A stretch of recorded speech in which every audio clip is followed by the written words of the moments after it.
Après un déficit de pluie record au mois de février, plusieurs communes ont déjà pris des arrêtés de restriction d'eau, des mesures de court terme qui ne suffiront pas, notamment pour les agriculteurs contraints de s'adapter et de repenser leur métier.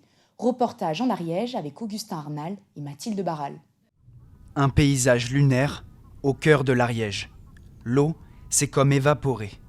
Le lac de Montbel est quasiment à sec en plein hiver. Ces promeneurs déambulent entourés de souches d'arbres auparavant engloutis. Alors des fois, il est un peu bas, mais il revient toujours à sa hauteur initiale. Là, cette année, on n'a jamais vu ça. C'est inquiétant. Même les pêcheurs disent qu'ils l'ont jamais trouvé si bas. Il y a un an à peine, ces eaux turquoises étaient idéales pour la navigation. Aujourd'hui, les coques sont à terre.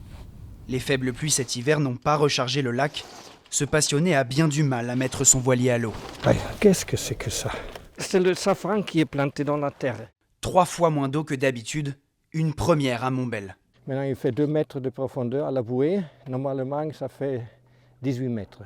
On va vers la catastrophe. En été, 13 000 hectares de cultures agricoles dépendent de cette retenue d'eau. Sur les terres de Rémy Toulis, des rangées de blé, d'orge et de colza, Regardez, on dirait le Sahara ici. déjà fragilisées. Ça, c'est en train de crever de soif complètement. Mauvais signe pour cet été. Les colzas, maintenant, ils devraient être comme ça, quoi. Avec une puissance énorme. Le sol est couvert d'habitude, on voit pas du tout la terre. Cette année, il le sait, il récoltera moitié moins que prévu. Pourtant, de l'eau, il y en a dans cette rivière près de son champ. Mais impossible d'irriguer. D'habitude, c'est le débit de la rivière au mois d'août. Là, je ne sais même pas s'il y a de quoi arriver au débit pour faire marcher les pompes, là, tellement c'est bas. Pas d'irrigation, pas d'eau de pluie. Alors comment sauver les récoltes? Dans la région, la solution pourrait venir des eaux domestiques, rarement valorisées. En France, moins d'1% des eaux usées sont réutilisées. Et ici, à l'université Paul Sabatier à Toulouse, on recycle l'eau du campus sans énergie ni produits chimiques. On vient d'aller chercher du sable dans les carrières. Grâce à ce sable et différentes couches de végétaux, les eaux usées des bâtiments sont naturellement filtrées. L'eau, elle ressort par là. Idéal pour arroser les champs. Si on récupère les eaux en sortie des habitations, on va avoir une source d'eau, même pendant les périodes de sécheresse, qui est régulière. Une solution écologique, mais encore expérimentale. Ici, les pluies du jour n'y changeront rien.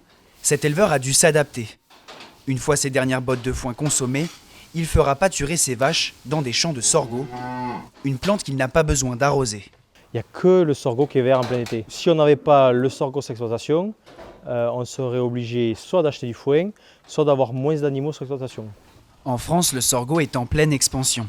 Face au manque d'eau, d'autres céréales aussi résistantes, comme le millet ou le fonio, pourraient gagner du terrain.